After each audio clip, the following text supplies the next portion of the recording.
నమస్కారం అండి. నా పేరు డాక్టర్ ప్రవీణ్. సో, బరువు తగ్గాలి అని చాలామంది ఇప్పుడు నా దగ్గరకు వస్తూ ఉంటారు. బరువు తగ్గడం ఎలా?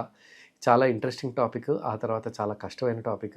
ఆ తర్వాత ఎవరికి ఎలా చెప్పినా కూడా వారు దీన్ని తప్పుగా తీసుకుంటూ ఉంటారు. బట్ బరువు తగ్గాలి అంటే మనం కొన్ని ఇంపార్టెంట్ విషయాలు పాటించాలి.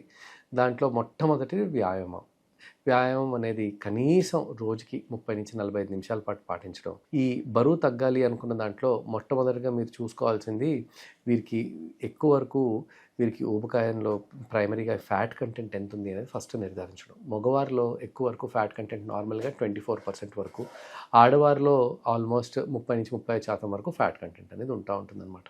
సో ఈ ఫ్యాట్ కంటెంట్ ఎంత ఉంది అనేది మనం నిర్ధారించాలి. ఆ తర్వాత సుమారుగా మీ హైట్, వెయిట్ బేసిస్ మీద బిఎంఐ అనేది మనం క్యాలిక్యులేట్ చేస్తాం. సో ప్రైమరీగా మనకి బిఎంఐ అనేది మనం ఒకసారి క్యాలిక్యులేట్ చేసిన తర్వాత 24.9 కంటే ఎక్కువగా ఉంది అని మనం నిర్ధారించుకున్నట్టయితే వారిలో మనం ఈ ఊబకాయం ఏ లెవెల్లో ఉంది. సో మనకి బిఎంఐ 27 దాటి కంటే పైకి వెళ్తుంది, బిఎంఐ 30 కంటే దాటి పైకి వెళ్తుంది. సో మనకి దీంట్లో ట్రీట్మెంట్ అనేది మారుతూ ఉంటుంది అనమాట. సో ప్రైమరీగా మనం ట్రీట్మెంట్ వరకు వెళ్లకుండా చాలామంది వరకు డయట్, వ్యాయామంతో తగ్గే అవకాశాలు ఎలా ఉన్నాయని అడుగుతూ ఉంటారు నన్ను. సో ఈ వ్యాయామంతో, డయట్ తోటి మనం తగ్గాలి అంటే మనం ఎన్ని క్యాలరీలు రోజు తింటున్నాము, ఆ తర్వాత ఎన్ని క్యాలరీలు మనం రోజు బర్న్ చేస్తున్నాము అనేది చూడడం చాలా అవసరం. సో ప్రైమరీగా ఈ క్యాలరీక్ ఇంటేక్ ఇక్కడ మనకి క్యాలరిక్ డెఫిసిట్ అనేది మెయింటైన్ చేయడం చాలా అవసరం అనమాట. ఈ క్యాలరిక్ డెఫిసిట్ అనేది మనం బేసికల్గా క్యాలిక్యులేట్ చేసుకోవాలి. అంటే మనం ఇప్పుడు ఒక కప్పు తెల్లన్నం తింటున్నాం. ఒక కప్పు తెల్లన్నం తింటే మనకి దాని లోపల సుమారుగా 200 క్యాలరీలు వస్తాయి. ఆ తర్వాత తెల్లన్నంతో పాటు మనం ఇంత కూరలు తింటున్నాం. సో ఇవన్నీ మనం క్యాలరీ కౌంటర్ అనేది ఉంటుంది మనకి. ఆల్మోస్ట్ ఇప్పుడు గూగుల్లో కానీ లేకపోతే మీకు ఏఐలో ఎవరిని అడిగినా చెప్తారు, లేకపోతే చాలా యాప్స్ కూడా ఉన్నాయి మీకు క్యాలరీస్ మనం ఎంత తింటున్నాం అని చెప్పేవి. సో ఎన్ని క్యాలరీస్ తింటున్నాం, ఎన్ని క్యాలరీస్ బర్న్ చేస్తున్నాం అనేది తెలుసుకోవడం ఎలా. సో ప్రైమరీగా మీరు ఎలాంటి స్మార్ట్ వాచ్ పెట్టుకున్నా ఉదయం నుంచి రాత్రి వరకు ఎన్ని క్యాలరీస్ బర్న్ చేస్తున్నారనేది తెలుస్తుంది. ఇది ఒకటే కాకుండా మీరు సుమారుగా ఒక గంట పాటు వ్యాయామం చేస్తే సుమారుగా 250-350 క్యాలరీల పాటు కరిగించే అవకాశం ఉంటుందన్నమాట. సో ఈ క్యాలిక్యులేషన్ బేసిస్ మీద మనం ఎంత తింటున్నాం, ఎంత బర్న్ చేస్తున్నాం అనేది ఒకసారి చూసుకుంటే సరిగ్గా కనీసం ఒక 100-200 క్యాలరీల పాటు మనం డెఫిసిట్ పెట్టుకుంటే మనం బరువు తగ్గే అవకాశాలు ఉంటాయి అన్నమాట. సుమారుగా 3,000-4,500 క్యాలరీల వరకు కనుక మనం ఒక 15 రోజుల్లో కనుక డెఫిసిట్ పెట్టుకోగలిగితే అప్పుడు ఆటోమేటిక్గా మనం 1 కేజీ దాకా దిగే అవకాశాలు ఉంటాయి అన్నమాట. ఇది ఒకటే కాకుండా మనం ప్రైమరీగా తినే ఆహారం మీద కూడా చాలా డిపెండ్ అవుతుంది.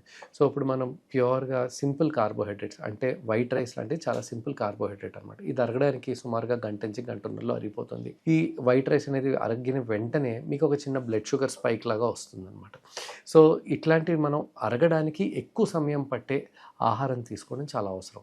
మనం వైట్ రైస్ తీసుకోవద్దు అని నేను చెప్పను, కానీ వైట్ రైస్ తీసుకోవడం వల్ల మనకి ఏంటంటే మీకు అరగడానికి సులువుగా ఉంటుంది, కానీ మీకు వెంటనే మళ్ళీ ఆకలేస్తుంది అనమాట. సో మళ్ళీ మీరు వెంటనే ఏమైనా తినబుద్ధి అవుతూ ఉంటుంది. సో ఎవరైతే వెయిట్ తగ్గుదాం అనుకుంటున్నారో వీలైనంత వరకు వైట్ రైస్ అవాయిడ్ చేయడం బెటర్. వైట్ రైసే కాదు, మీకు సులువుగా అరిగిపోయే ఏ ఆహారమైనా, పర్టికులర్గా మీరు వింటే ప్రాసెస్డ్ ఫుడ్స్ అంటాం.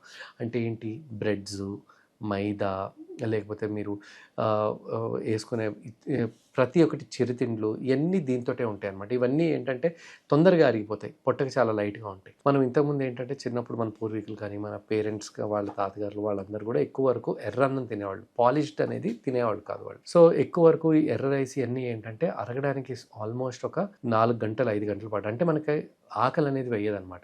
ఒక్కసారి ఉదయం వాళ్ళు అన్నం తిని వెళ్ళారంటే మళ్ళీ సాయంత్రం ఇంటికి వచ్చాకనే వాళ్ళు మళ్ళీ తిని పడుకునేవాళ్ళు. అంటే రోజుకి 1-2 సార్లు కంటే ఎక్కువ ఎవ్వరు తినేవాళ్ళు కాదు. అండ్ వాళ్ళకి విపరీతమైన హార్డ్ వర్క్ కూడా చేసేవాళ్ళు ఇంతకుముందు, ఒక 50-70 సంవత్సరాల కింద. మనకి ఈ రోజు ఏంటంటే ఎక్కువ వరకు డెస్క్ జాబ్లు ఎక్కువ, ఫంక్షన్లు, పార్టీలు ఎక్కువ.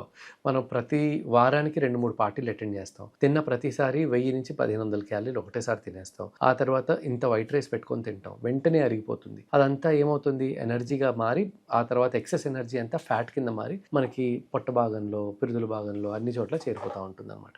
సో అందుకోసము మీరు ప్రైమరీగా ఈ సులువుగా డైజెస్ట్ అయ్యే కార్బోహైడ్రేట్స్, సింపుల్ కార్బోహైడ్రేట్స్ని వీలైనంత వరకు అవాయిడ్ చేయడం మంచిది. కాంప్లెక్స్ కార్బోహైడ్రేట్స్ అంటే ఏంటి, కొర్రలు, జొన్నలు, సామలు, అరికెలు, ఎర్రన్నం ఇట్లాంటివి తీసుకోవడం. వీటిని మిల్లెట్స్ అని పిలుచుకుంటాం మనం. మిల్లెట్స్లో మొత్తం ఈ సిరిధాన్యాలు, బేసికలీ సిరిధాన్యాల్లో 9 రకాలు ఉంటాయన్నమాట. ఈ 9 రకాల సిరిధాన్యాలు ఈరోజు మీరు చూస్తే భారత ప్రభుత్వం, మన ప్రధానమంత్రి గారు కూడా వీటినే ప్రమోట్ చేస్తూ ఉంటారు. ఎందుకు? మనకి లాంగ్ టర్మ్లో మన హెల్త్ ఇంప్రూవ్ కావాలి అంటే సిరిధాన్యాలు తీసుకోవడం చాలా చాలా అవసరం. వైట్ రైస్ మానేయాలా అనేది నేను పూర్తిగా చెప్పను, కానీ బట్ మీరు ఒకవేళ బరువు తగ్గాలి అనుకుంటుంటే ఆర్ లేక మీకు ఒకవేళ డయాబెటీస్ కానీ లేకపోతే దీర్ఘకాలిక వ్యాధులు లాంటివి ఉన్నాయంటే వైట్ రైస్ తీసుకోవడం వల్ల మోర్ హానికరం, కానీ మీకు హెల్ప్ ఎక్కువ అవ్వదు. సో అందుకోసం మీకు అరగడానికి ఎక్కువ సమయం పట్టేవి ఏమైనా తీసుకోండి.